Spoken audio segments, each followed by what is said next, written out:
Waiting until perfection, you're going to wait forever. It's never going to be perfect. The industry is always changing. The people that you bring in, even from cohort 1 to cohort 2, they're going to be different people, different learning personalities.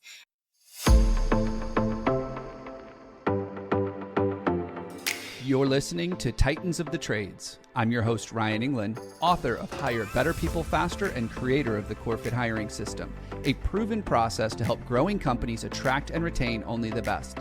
I'm on a mission to revolutionize the perception of the trades and elevate it to new heights. After growing up in a blue-collar family, my passion for making the trades cool again runs deep. If you're a titan in the industry and want to be on my show, stick around until the end and I'll reveal how you can be my next guest.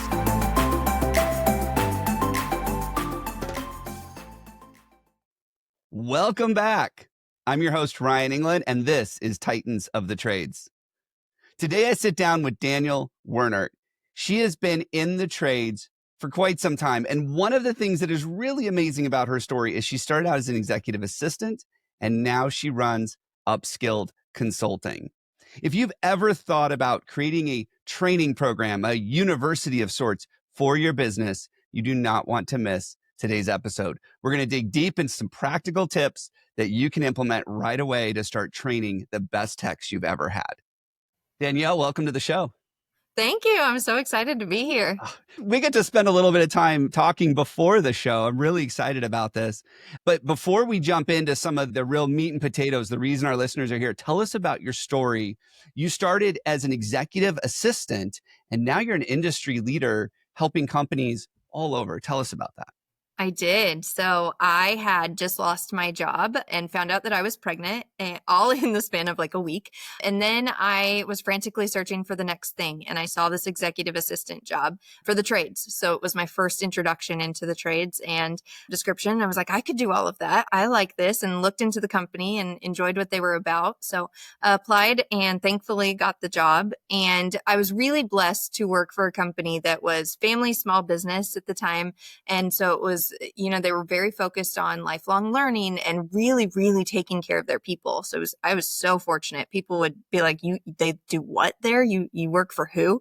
And it was amazing. And so the owner came to me and said, hey, I want to start an academy. I want to start a school, and we want to bring new technicians and build up our new technicians that are like very green level. So he kind of put that responsibility on my plate, and there was a lot of trial and error, but this was years ago when, before it was the norm in the industry. And so I actually got the privilege of starting one of the first in-house home service academies that existed. So I haven't looked back ever since. And then eventually went on to start my own company, Upskilled Consulting, where now I help other home service companies do that for their companies. So if they want a training academy or they want a training structure or strategy, I help build that for them.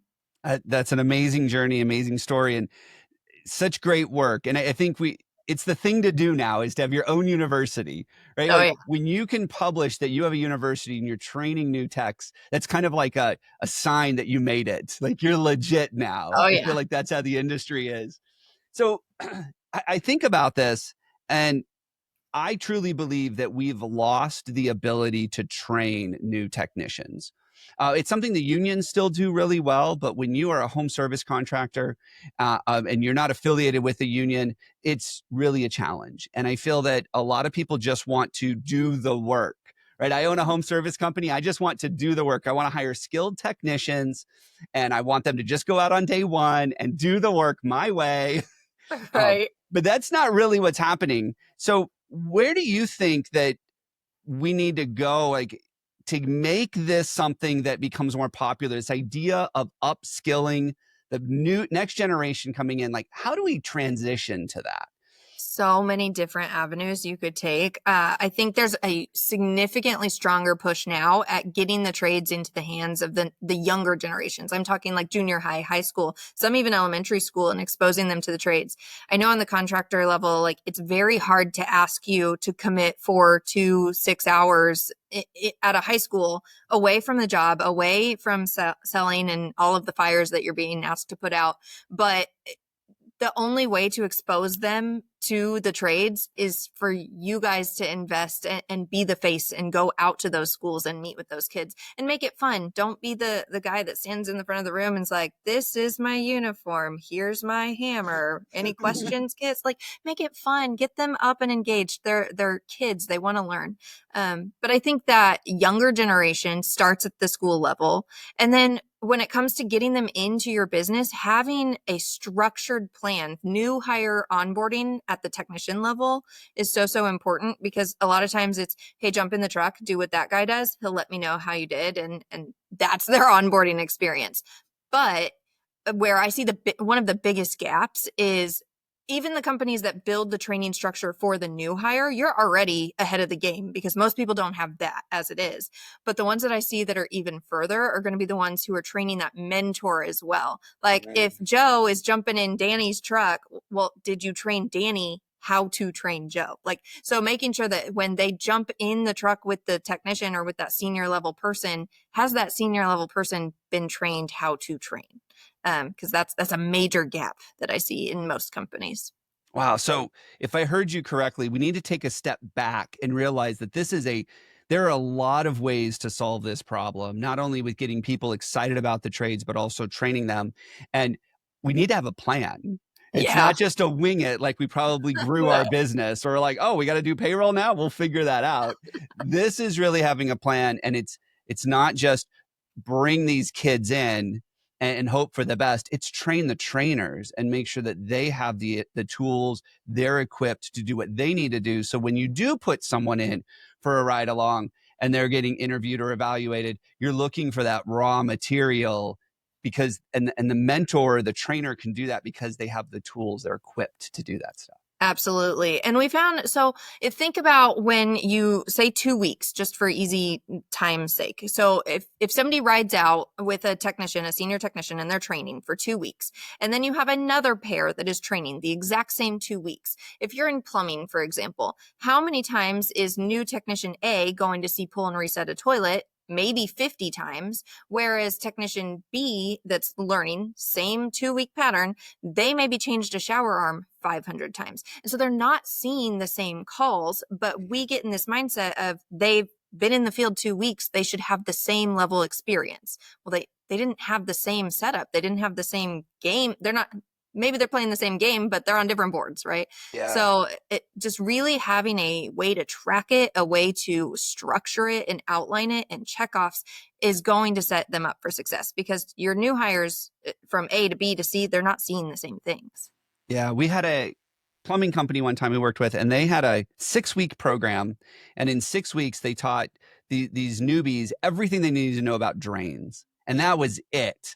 Yeah. And they're like, well, I have questions about this. And I'm like, no, you focus on drains. Yeah. And then what they would do is they would just, once they were ready to go, they would send them out on drains calls. And then as the needs arrived, as the opportunities in the schedule were there, they would send them on these more advanced jobs so that they can learn other parts. But they were really qualified in the drains. And what they liked about it was, if the kid lasted 3, 6, 9 months, they're like, okay, this guy could really be a plumber. Yeah. Versus training them and then they leave. I love that. And so let me ask that question, because that's the one that probably the biggest pushback I hear in the trades is, if I train them, they're just going to leave me for someone else. How do you overcome that? I don't know if everybody's going to like my answer, but be the company that nobody wants to leave. At the end of the day, like, you have to build your culture, and it can't be a word on the wall. Stop paying hundreds of dollars to stick up a decal and being like, yep, we're the best place ever. Like, it really comes down to, how are you celebrating your employees? Don't ever get too big to have Friday morning breakfast with the team, or whatever your thing is. Don't ever outgrow it. Be the company that people brag about and they say, oh my gosh, I work for the best place because they did this, or they surprised me with a birthday card. They did XYZ. Be the company that nobody wants to leave. I love that. Well, I love that. You've heard me say that before. So that's exactly what we need to do. And there's a whole bunch of ways to do that.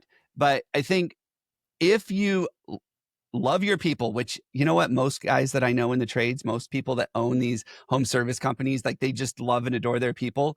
They suck at communicating it. Right? They're horrible at that. But they will bleed for them they will withdraw from their personal 401k to make payroll for them. Like they will do so much for them.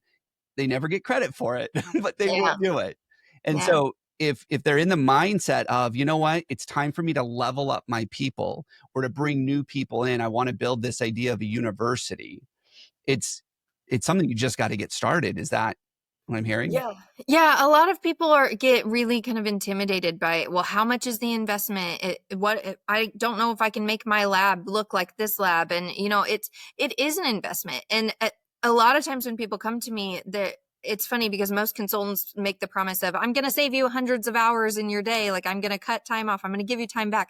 And I'm actually the opposite. Like I'm going to tell you, I'm going to put more on your plate. I'm going to give you more action items, but it's for the better of your business. And so I think it's just, they get intimidated where to start and they feel like they have to have a class of 20 to make it worth it. And you really, really don't.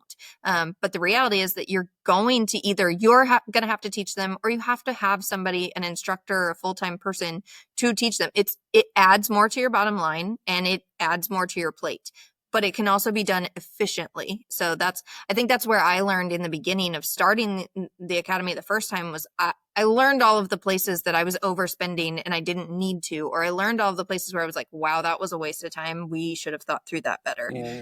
So you have to be open to fail. Well, and it's so great that there is someone that has been through the journey that can walk people through it. I mean, that's why you and I are talking. Right. And it doesn't have to be this boring academic type of training where people are sitting in a training room and they're snoozing all day long or they're checking their phones or like, I don't want to be here. Like you can make it fun. You can implement creative things. And I know you do that in some of the work that you do. So talk to us about some of the unconventional methods that you use, which I would imagine not only impact training engagement, but also it makes the entrepreneurs and the leaders go, this is more fun. Like we're excited to roll this out. Talk to us a little bit about that. Yeah. Gamified training is my bread and butter. So if you have not kind of taken the dive into gamified training, I encourage you to look it up and research it. But we talk about the kinesthetic learner. So that means they learn with their hands. And so it makes me giggle when people are like, I am a trade technician because I learn with my hands. I couldn't go to college or I didn't want to go to college because I didn't want to read a textbook for hours and hours and hours. But then when it comes to training them, we sit them in a room, usually a department meeting or an additional training. We sit them in classroom style seats for an hour with a PowerPoint in front of the room. So we're not connecting to the way that they're learning. And so when you turn it into a game and you get them up out of their seats, not only are they more engaged, but they retain more because that's their learning style. So I love to take any old boring lesson and implement a game into it. So one of them is safety Jenga. So if you get, your typical tumbling towers game, your blank game, and take a Sharpie and write safety questions. So everybody thinks safety is super, super boring. I understand. I have sat through that class. I get it. So take, some safety questions that might be relevant for your industry, write them on a Jenga piece, stick the Jenga piece in the middle of the room. And as they're pulling out pieces of the game, they're asking the question that's on their piece and then trying to answer it with the group before putting their piece back on top. There's a ton of different things. Another one I like to do is if there's a step-by-step process for something. So the one I did was installing an outdoor unit on an HVAC system. So there were like 20 steps we came up with. We turned them into flashcards. And so laminated them and said, hey, in a group, here's your set of 20, here's your set of 20. I want you to lay these out in order on the table of how you should do it, a standard system installation. And so then you set a timer. The first team to get all 20 of theirs in the correct order wins or whatever. There's just so many different games you can add to just a boring learning lesson. And I love that you started with the kinesthetic learner. I mean, I think that's one of the challenges we just have in the school system in general is we cater to the auditory or the visual learner because that's how people teach now. But the truth is, and it never really occurred to me until you just said it, technicians work with their hands.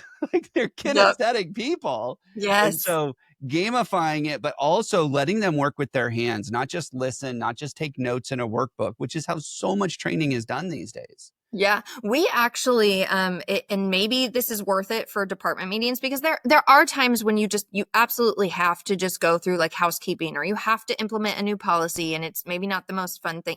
Like there are times that sitting in a room is just the only way to deliver the information, and that's fine. But we actually went onto like Amazon or just somewhere cheap and spent like $15 on fidgets, and so we had a fidget box at the front of our room, and we said, "Please return them when you're done." But technicians could walk in the room, grab a fidget, and then sit there with their popper or their little fidget spinner or whatever in the room because that's how they learn. They have to do something with their hands while they're listening to retain the information. So spend $10 or whatever, buy a couple little poppers and just keep them in a box in the front of the room. It Or these little helps them. snakes. Yes, yeah, definitely. Perfect. It's how I stay focused and attention. It's either that or clicking a pen in the microphone. Here's my pen. Yeah. Yep, I'm clicking, so I get it. No, that is so true. That's awesome. So, okay, so we've got this desire to start a university, and we take a step back and we go, okay, who do we target? How do we do this? So many avenues to go to. Do we start with the schools? Do we start with the new people that are coming into the trades? Do we train our existing people? Like, talk to me about that for a second, because I could imagine that there are a lot of people out there going, oh, if these technicians just did this a little bit better, just did that a little better. How do you sell it to your existing techs? The guy that's been in the trade for 10 years, how do you sell this idea of, hey, you're going to come join the university? Not as a mentor, as a Yeah, student. How as do you you do are that? the student. Yes. Yeah, it's tough. So what I found actually was kind of the opposite reaction. So first in my experience was building the green level, like new technician training. And so that got built out. And then as they graduated and as they went through that program, we found a little bit of like, not anger, but like sadness of like, well, I still don't know everything in the trade, but you got me to point B, but what about C, D, E, F, G? Like, and so they kind of felt like left out. They were like, where's my turn? Oh, And wow. so, yeah, it was a good problem to have because that meant that we just needed to build onto it. But I mean, on the other hand, I've absolutely had the technician that's like, I've been doing this since before you were born. I know all of it. And then you have a hard time getting them to buy in. And that really just comes to mindset shift. And maybe those are, you pull them aside and those are separate conversations. You're not going to please 100% of the team, but if you believe that you're doing it for the right reasons and the majority of your team has the buy-in, that's what's important. Those outliers are going to make themselves known, and then everybody's going to kind of start looking at them like, well, there's no way you knew that piece of equipment just came out last year. There's no way you could have already known that, because the technology is always changing. So Yeah. One of the things we talk about a lot when we're helping companies build teams is this idea of documenting tribal knowledge.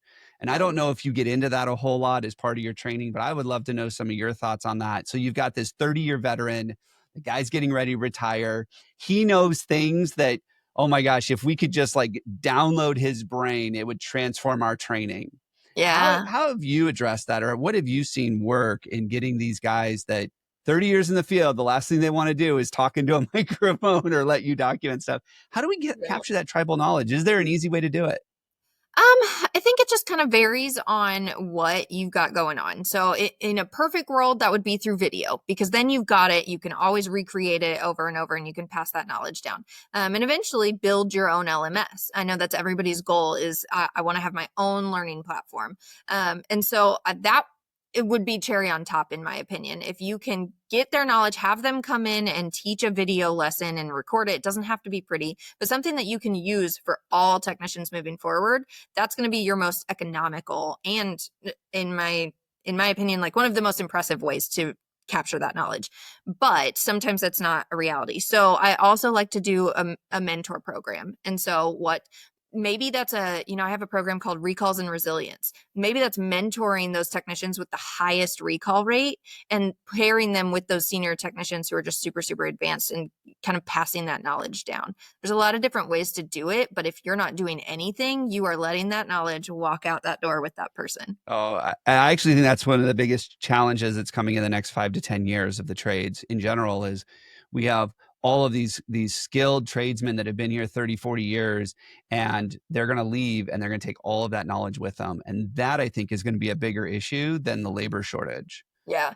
And I've learned too, like working with the instructors that I've had is just to ask them, hey, here's a pen and paper. Even if you give a template, like I've even tried with a template with which questions to ask and say, hey, I want you to write a lesson plan on change a TXV. And so you give them the specific topic.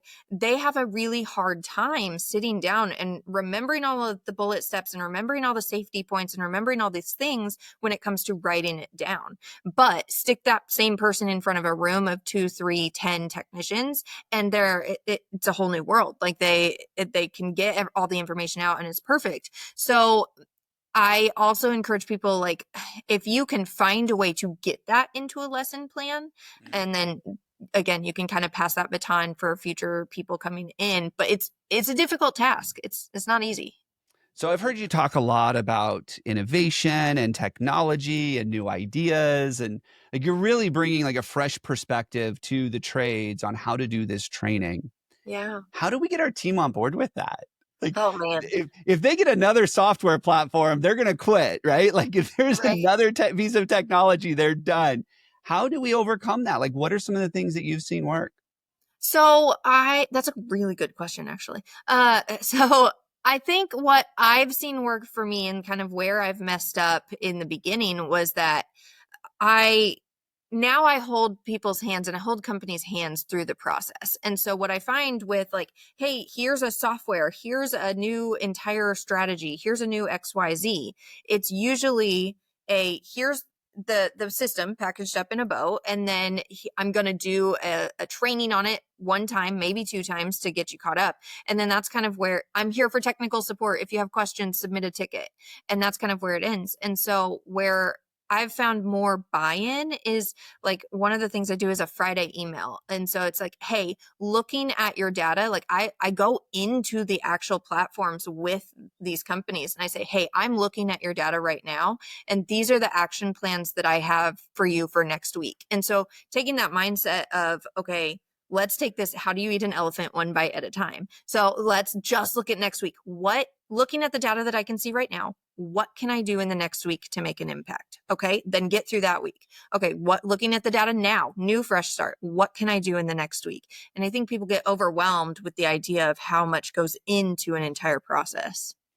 Oh, definitely. Definitely. I've seen some training manuals and I've seen some of Yeah. the work that people do. And it's like, this took years to develop.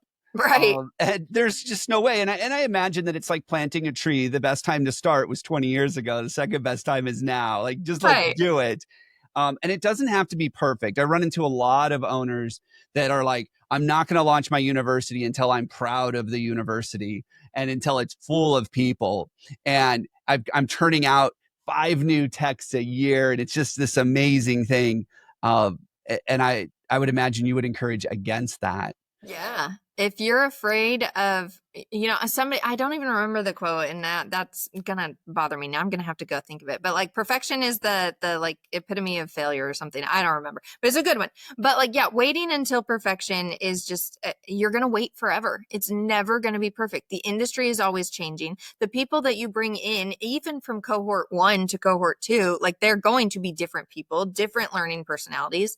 I can tell you, in my time while I was with my academy, I got through 7 semesters. Every single semester was completely different than the one before it, because I was learning new things that worked and new things that didn't. If you wait for it to be perfect, you will never have an academy. I promise. Yeah, perfection is the enemy of done. um, Yes. and done is better than perfect. Yes. Progress, not perfection. As a recovering perfectionist, I know all of those. Yes, yeah. Oh, And I I get it. get it. Like, you want to put your best foot forward out there. You want to be able to deliver the best product, and you will. But if you wait for it to be perfect, you haven't done it. And I'm sure most of you've probably experienced it. I'm sure most of the listeners have listened to it. Like, if it looks perfect on paper, it's probably not perfect in real life. So until you actually start it, you're never going to know if it's perfect Well, or not. the reality is you could have the most perfect process and system. It's still run by imperfect human beings. So like, Right, you're right, screwed no matter what. Just make it happen. right. But I'd imagine if you launched a university, you probably put yourself in the top 5% of home service contractors out there. Like, you were elite, even if it's not the best system. one last question. This is one that's near and dear to my heart, and I'm thinking about this. So I put all this effort into building this university, and one of the paths I've chosen is that high schooler that's looking at, do I go to college? Do I go into the trades? No, I'm going to go into the trades. Like, they're committed to the trades, and I want to bring them in and put them into the university. How the heck do I fill up my classes? Oh gosh, yeah.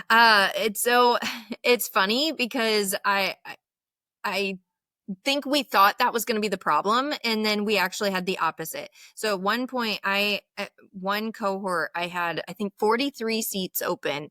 I had 2,000 applicants. 2,000 applicants. Insane, right? Like, and it wasn't the first semester. I'd say it was probably like 3 or 4. But we got the word out. We had an amazing referral bonus. I mean, absolutely unheard of amazing referral bonus. Tell me what's amazing. I mean, it was like a monthly value, which I don't want to like share all the details, but it was like a monthly value up to like $5,000. Like, it went over the course of 5 years, like Wow. unheard of. I mean, people were making brand new car payments based on their referrals in the company. It was fantastic. It was great. So have a referral bonus, because where I found the people come from is Indeed, your local community. If you're out there and about, if you're actively talking at summer booth events and going into the high schools and things, but referrals, like, they're gonna get you people. I can't tell you how many times I had fellow technicians or fellow office people come in. They're like, hey, my son's about to graduate next year. He's really looking at it. Can you put in a good word for his application? So I mean, they know people. How big does a company have to be realistically to be able to do this? Yeah, I Employee think count. so. My academy was started around like 150. So it was very, very large business. And so I still say small company, but it was bigger than the average home service company. But I can tell you, all of us talked about, like, we had the regret of like, what if we would have started it sooner? Like, what if we would have done it earlier? And so I think there's never a bad time to start training. And I think it's important to say, okay, like, if from a revenue base, 10 million plus, you should be, from what I've experienced, you should be ready to rock and roll and add that pretty easy. If you're under that 10 million, that's fine. You just have to be strategic and scale it. Maybe you're not having an 8-person class. Maybe you're having a 2. And maybe if you have 1 semester a year, or maybe even 2 semesters a year, what are you doing with that off time to then still encourage training with other technicians that are still on your team in a continued ed mindset?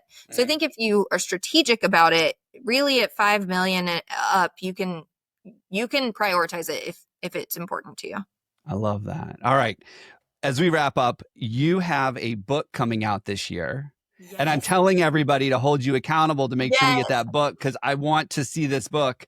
Tell us a little bit about the book, what we can expect. And I know it's still a work in progress. And by the time this comes out, hopefully you've got more information. We can have it in the show notes. If not, definitely let us know, and we'll promote it to our listeners and to our social media once it comes out, help you promote that. But tell us a little bit about this book, and then tell us, how can our listeners get a hold of you? How can they be like, Danielle, I am ready to go? Like, tell me what we need to do. How do they connect with you? How do they learn more about this process? For sure. So this book has sat on a shelf and come back off, and sat back on the shelf and come back off. It's taken years, but I'm so excited. I am going to have it done this year. I'm going to have it in people's hands. And so it's a very interactive book. So, I want you to write in it. I want you to answer questions. I want you to cross things out and circle things that stand out. So it's a very interactive book, but it's all based around launching a training program, specifically an academy, when you don't know where to start. I found there were thousands of questions and decisions that needed answered in the building process. And so there's a lot of things in there that you might have thought about, okay, well, who's going to teach and what's the curriculum? Because those are the 2 glaring questions. But what about all the other millions of questions? Where are the tools coming from? What's the attendance policy? What are all of these things? So that book guides you through that process. So I'm really excited to have that. But until then, if anybody wants to connect, I'm very active on LinkedIn. So make sure you send a connection request there and send me a message. I'm there every day. I usually share like a training tip of the week as well, which is fun. But Upskilled Consulting specifically, just www.upskilledconsulting.com. Awesome. Danielle, thank you so much for being on here, sharing this wealth of knowledge and your experience in creating universities for home service contractors. And for those of you listening, Danielle and I talked about this. If you are in the trades, Whether you're home services, commercial services, construction, this stuff works. And you can apply these principles and apply the university anywhere that you are in the trade. So Danielle, thank you so much for being on the show. It was great conversation. I had a great time and just a wealth of knowledge. So thank you. Thank you. Thank you.